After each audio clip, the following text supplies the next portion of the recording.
경작이 뭐죠? 땅 가는 게 아니에요, 여러분. 근데 땅 가는 거 맞아요. 어떻게 맞냐면 짐승들이 다 흙으로 창조됐거든요. 그래서 히브리어로 봤을 때 아담의 이름은 어디서 나왔냐면 아파르에서 나온 이름이에요. 먼지. 아담을 아파르, 먼지로 창조하신 이유가 뭐냐면 네가 하나님의 생명이 없으면 넌 먼지에 불과해. 그 욥기에 나오는 표현이에요. 근데 하나님께서 아담을 창조하시고 나서 그에게 생기를 불어넣으심으로 먼지가 의미 있는 존재가 됐죠. 그렇죠? 그 먼지 같은 존재예요, 우리가. 근데 먼지 같은 존재에게 하나님께서 생명을 부여해 주심으로써 목표로 하신 바가 뭐냐면 하나님의 형상으로 우리를 창조하셔서 소위 세상을 예배케 하는, 그렇죠?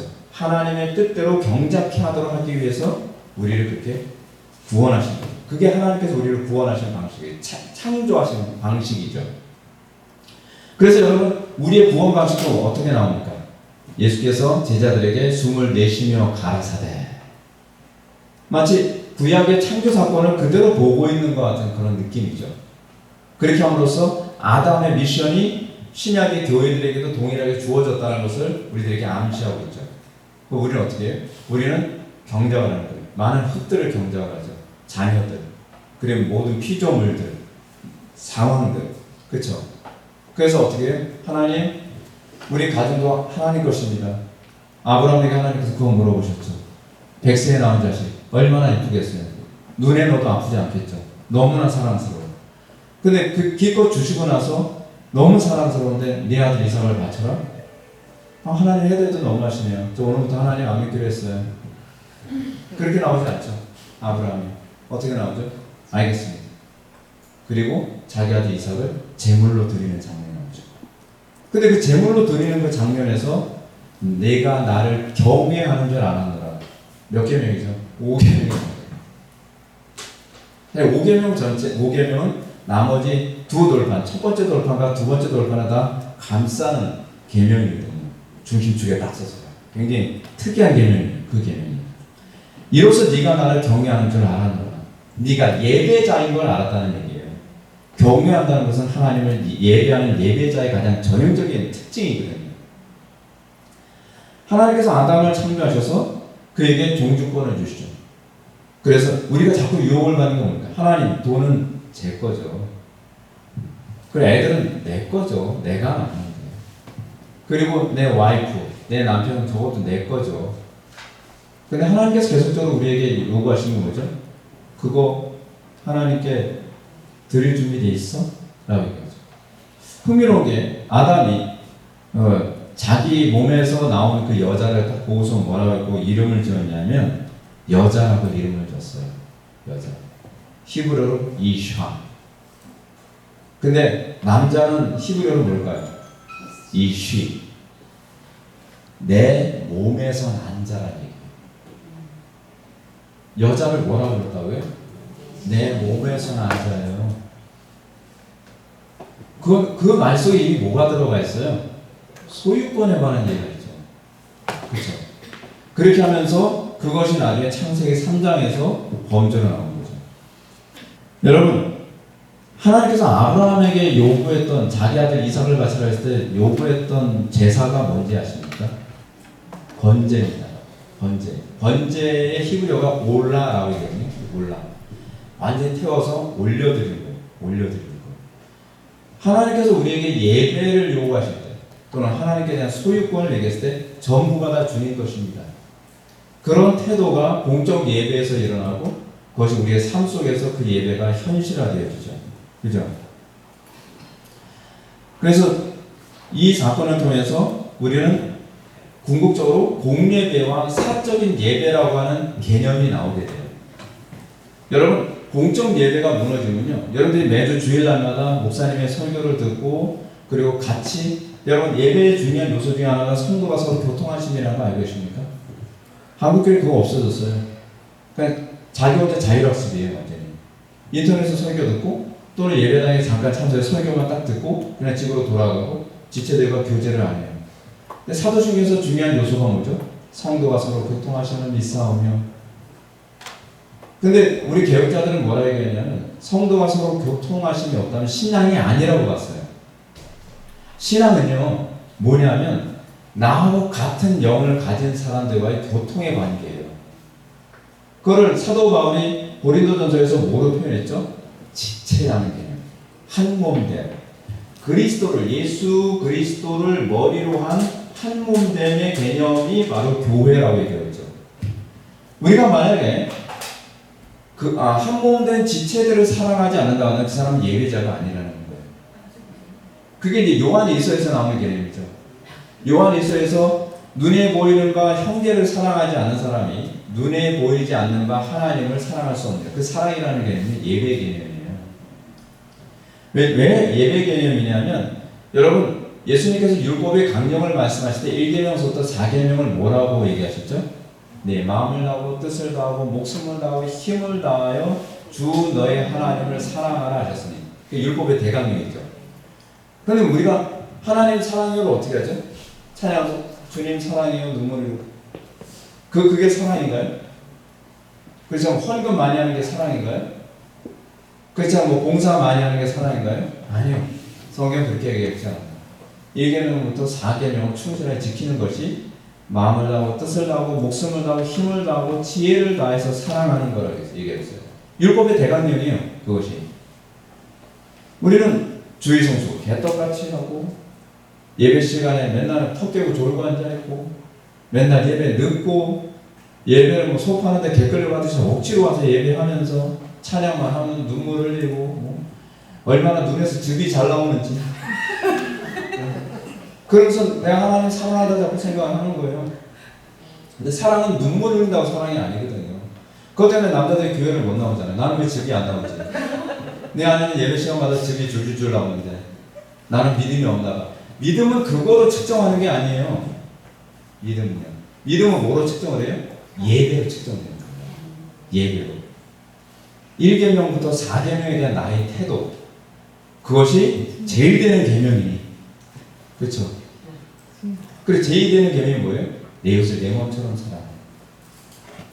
그러니까 흥미로운 거죠. 눈에 보이는 형제를 사랑하지 않는 자가 눈에 보이지 않는 하나님을 예배할 수 없는, 그렇게 되는 거예요. 그러니까 예배가 우리 신앙의 중심이에요. 예배를 무시하고서, 제가 이제 부경체 생활할 때 그런 일이 있었어요. 청년들 막 새벽 2시, 3시까지 막 성탄 추리 만들어라, 뭐해라, 막 고생 직사도 시키고 나서 주일날 새벽 2시, 3시까지요. 그러나 청년들이 예배 시간에 다 졸죠. 안 졸 재간이 있나요? 잠을 못 자는데. 그래도 신앙대원 청년들이에요. 그건 목사님들이 신앙이 뭔지를 개념을 못 잡아서 그래요. 봉사는, 사랑은 하나님께 대한 예배의 결과여야 돼요. 그렇지 않으면 우리는 사랑한다고 해서 지쳐버려요. 제가 우리 교회 청년들한테 그런 얘기 합니다. 신앙생활, 저는 예배생활, 기도생활, 이거 피곤해서. 그러면 안 돼. 그러면 안 돼.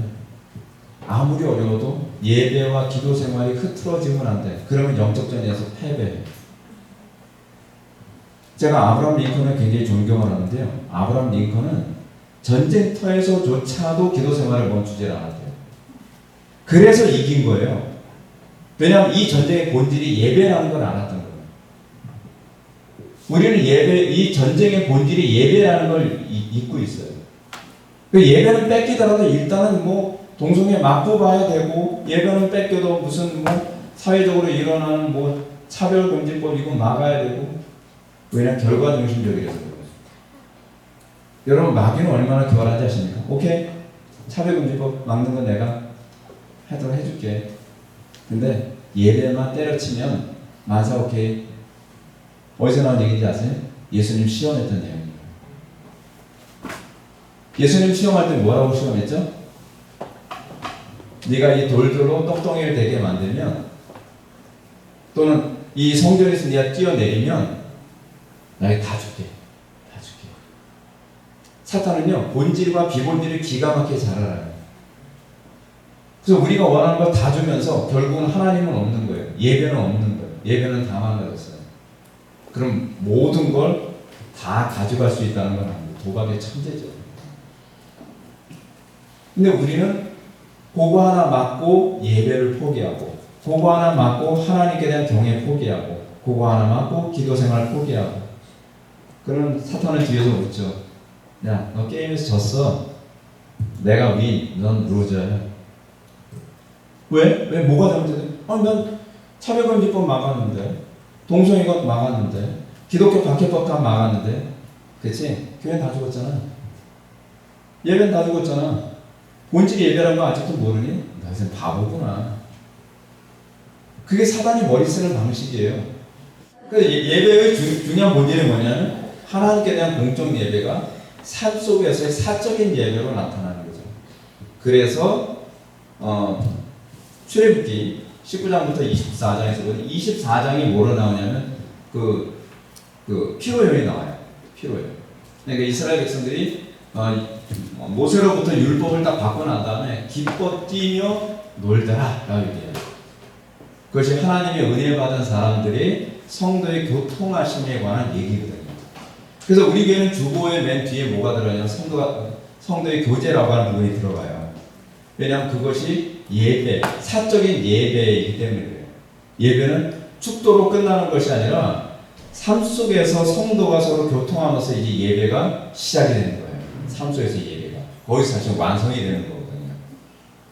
그것이 예배의 본질입니다. 예배의 본질. 근데 여러분, 우리가 이 예배라고 하는 본질을 무너뜨리기 위해서 끊임없이 사탄이 공격을 했었는데 그것에 관한 철학적인 접근이 뭐냐면 목적론적 윤리설입니다.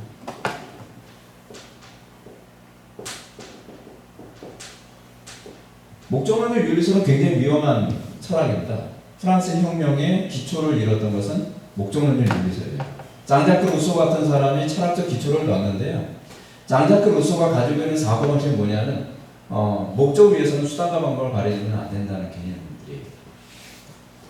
목적을 위해서 수단과 방법을 가리지 말자라고 하는 철학 구조를, 철학 사상을 우리는 뭐라 얘기하죠? 마키아벨리즘이라고 얘기하잖아요. 근데 이 목적을 위해서 수단과 방법을 가리지 말자고 하는 이런 사고 방식에서 우리가 초점 맞춰야 되는 게 목적이라고 하는 부분이죠. 목적. 철학에서 목적이라는 단어가 나오면요, 무조건 뭐로 생각해야 되냐면 행복으로 생각해요. 여러분, 철학의 발달하게 된 궁극적 핵심이 뭐냐면 무엇이 행복인가에 관한 문제예요. 그래서 여러분, 우리는 행복 추구에 굉장히 관심이 많잖아요. 그렇죠? 근데 이 행복할 수만 있다면 목적론적 윤리설은 그 자체가 윤리일 수 있다고 생각하는 거예요. 무엇이 윤리냐, 무엇이 비윤리냐라고 했을 때 윤리냐 아니냐를 규정하는 것은 그것이 나를 행복하게 하느냐 행복하지 않게 하느냐로 규정해야 된다는 거예요. 그래서 프랑스 혁명 당시에 그 사람들이 막 수많은 사람들 단두대에다 목을 잘라 죽이고 막 그랬잖아요. 죄책감 하나도 없었어요. 왜냐하면 그것이 나의 행복을 위해서 정당한 행동이라고 생각하는 거예요. 요즘에 우리나라 사회 안에서 데몬스트레이션 하는 그런 장면도 되게 많이 나오잖아요. 근데 그 사람들이 막 죄책감 없이 막 행동을 하잖아요. 동성애자들은 왜 동성애를 그렇게 음란하게 하죠? 내가 행복하기 위해서 하는 건데 뭐가 문제야? 행복 추구가. 근데 그리스도인들은 목적이 뭐죠? 이 목적론적 윤리설주의자들의 가장 심각한 문제는 뭐냐면 과정은 별로 중요하지 않아요.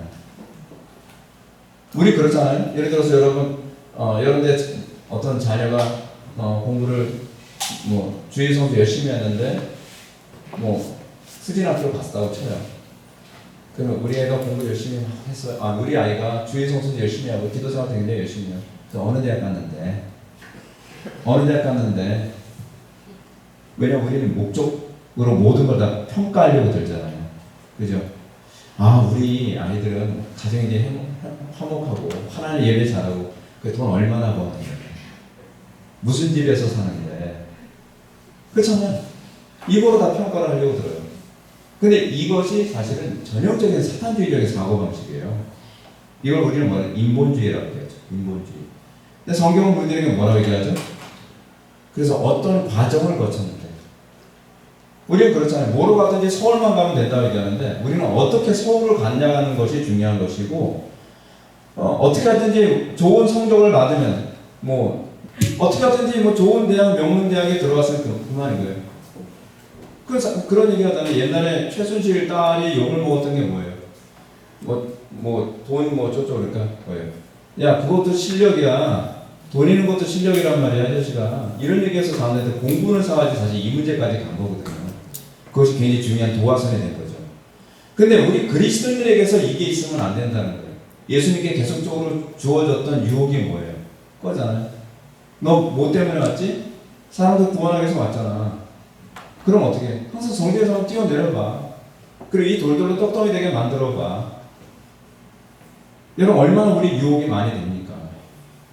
근데 거기서 사탄은 항상 우리를 무너뜨려요.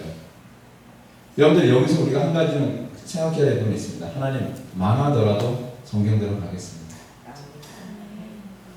제가 이제 우리 교회 이제 집사님들 되게 사랑스러운데 우리 교회 집사님 중에 한 분이 그런 고백을 해요. 목사님 사업을 하다가 지금 어려움이 많이 있는데요. 저는 사업을 하다가 망하면 그것이 하나님 뜻이라고 믿을게요. 그것이 신앙이에요. 그것이 신앙. 제가 부경제 생활하면서 제가 한 3번을 쫓겨났어요. 쫓겨날 때 기분 되게 더러워요. 네. 트라우마가 오래가요. 근데 저는 항상 그런 생각을 하는 거예요. 쫓겨나도 하나님 뜻대로 살다가 쫓겨나면 이게 복된 줄 믿습니다. 제가 목회하면서도 그렇게 해요. 성경적으로 목회하다가 뭐 망하면 내 사명은 여기까지인가 보지. 그렇게 생각을 해요. 저는 그렇게 생각해요. 부교육자 생활하면서 쫓겨나면 내 사명은 여기까지인가 봐. 그리고 저는 나와요. 우리는 사명대로 살다가 가는 거거든요. 우리가 이 땅을 살아가면서 리빙스턴이 얘기했던 것처럼 사명자는 사명을 다하기까지는 죽지 않는다 그랬잖아요. 사명자는 자기가 사명이 다하지 않으면 그 길에서 쫓겨나지 않는 거고요. 내 사명이 아직까지 있다고 한다면 내 목회는 망하지 않을 거라고 생각을 하는 거고, 내 사명이 아직 끝나지 않았다고 한다면 나는 그 사업이 망하지 않을 거라고 믿는 거죠. 왜냐하면 나는 사업을 위해서 존재하는 것이 아니라 사업이 하나님의 이름을 위해서 존재한다고 믿기 때문에 그래요. 그것이 아브라함에게 하나님께서 동물들을 이끌어 주시고 어떻게 경작하라고 하나, 어떻게 예배하려고 하나 그것을 보았던 부분이죠. 우리의 삶 속에서 그런 부분에 항상 염두에 두어야만 합니다. 사도 바울이 디모데후서 3장 7절에서 경계했던 사람들이 있습니다. 항상 배우나 질기에 이르지 못하는 여자들이 있다고 얘기를 합니다. 우리의 삶 속에서 우리가 많이 배우지만 우리가 배우고 익히는 이 모든 것들, 그것이 하나님을 예배하는 데 얼마나 우리가 초점이 맞춰져 있느냐에 관해서 생각을 많이 해야만 합니다. 하나님의 이름을 내게, 여러분 우리는 그런 얘기잖아요. 하나님께 영광, 하나님께 영광. 그러면서 뭐라고요? 꼴 하나 딱 집어넣고서 무릎을 막 이러는 하나님께 영광 돌립니다. 물론 그것도 굉장히 아름다워요.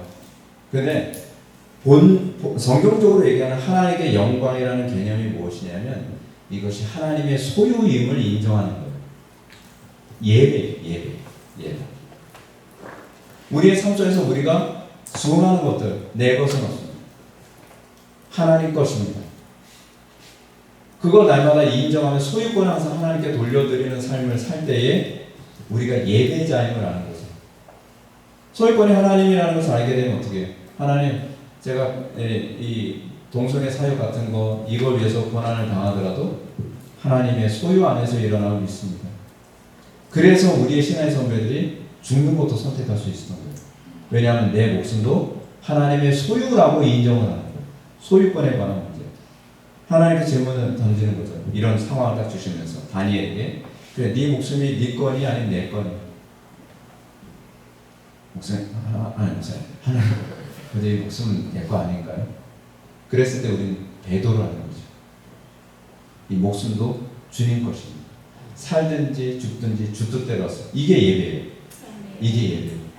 그래서 그 가운데에 놀라운 게 뭐냐면 그 고백과 함께 항상 주님을 만나요. 체험은 거기서 나와요. 사드락메삭 아벳느고가 풀무 속에 들어가는 그 자리에서도 사는 건 살든지 죽든지, 그것 사실 예배에 관한 테스트였잖아요. 그렇죠? 우상에 절하나 절하지 말라에 관한 문제가 아니라 사실 본질은 뭐냐면 생명의 소유권이 하나님께 있느냐 나에게 있느냐에 관한 질문이었어요. 우리는 눈에 봤을 때 그 느부갓네살 왕 신상에 절을 했냐 절을 하지 않았느냐에 관한 문제로 보잖아요. 절을 안 했다 하더라도 생명의 소유권이 나에게 있다고 한다면 그 사람은 우상 숭배에 빠져 있는 거예요, 사실은. 하나님께서 뭘 보신다고요? 중심을 보시죠.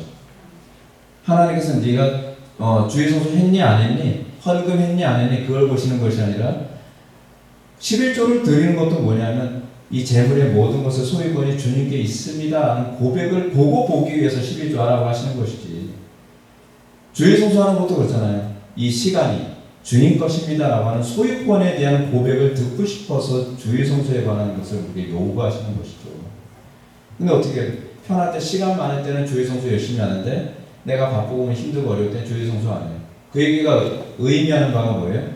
넌 이 모든 시간의 소유권이 너한테 있다고 생각하는구나 라고 하는 그 질문을 던지고 계시는 거거든요.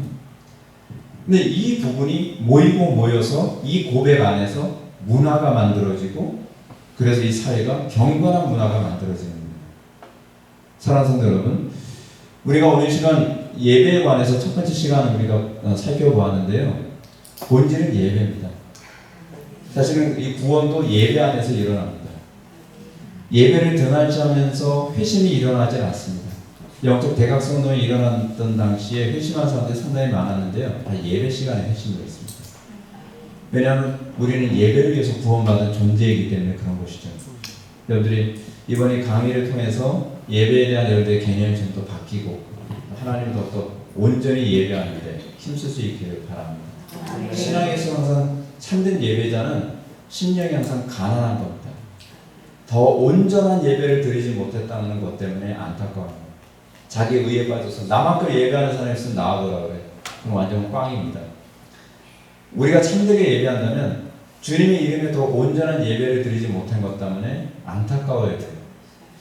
제가 지금 그 개척회 설교를 19년 차 지금 하고 있는데 몇 번을 설교했나 했더니 한 3,4천 번은 제가 설교를 했더라고요. 3,4천 번 정도 설교했는데 사람들이 제 설교를 들으면서 그런 얘기합니다. 한 편의 설교도 대충 한 게 없는 것 같더라고요. 근데 저는 설교가 되게 마음에 안 들어요. 그래서 더 열심히 하고 싶어서 더 기도하고, 하나님 이번 설교는 좀 정말 제대로 된 설교 한번 하게 해주세요. 설교를 하면 진짜 이 정도밖에 너무 설교가 너무 가볍고 너무 깊이도 없고 미치겠는 거예요. 그래서 또다시 더 기도하고 더 온전한 설교, 더 온전한 예배, 더 하나님께서 받으실 만한 예배. 근데 로이 존스 목사님이 그러셨다고 하잖아요. 로이 존스 목사님, 내가 살아생전에 제대로 된 설교 딱 한 번 했다. 꿈속에서. 그 영광스러움은 말로 표현할 수 없었다. 내가 살면서 그런 설교를 한번 하고 싶다. 우리는 하나님께 예배할 때 그래야 돼요. 더 온전한 예배를 드릴 수 없어요. 하나님, 남들이 봤을 땐 나보고 예배 잘한다고 하지만 너무 부끄러워요. 자랑할 거 너무 없어요. 더 온전히 하나님께, 더 당신의 이름에 부합한 예배를 드리기 원합니다. 이런 고백이 여러분들 삶 속에 있다면 이 싸움은 우리가 백전백승할 것을 믿으시기 바랍니다. 기도하시겠습니다. 사랑이 많으신 하나님, 우리가 오늘 시간 예배에 대해서 살펴보았습니다. 하나님을 더욱더 온전히 예배하고자 하는 열망이 문화를 만들고 그 문화가 거룩한 세대를 만들어내는 줄 믿습니다. 우리가 예배를 생명처럼 여기는 풍토가 다시 회복되게 하여 주시고 이 예배의 회복을 통해서 대한민국이 회복되는 놀라운 역사가 나타나게 하여 주옵소서. 예수님의 거룩하신 이름으로 기도를 드립니다. 아멘. 네, 감사합니다.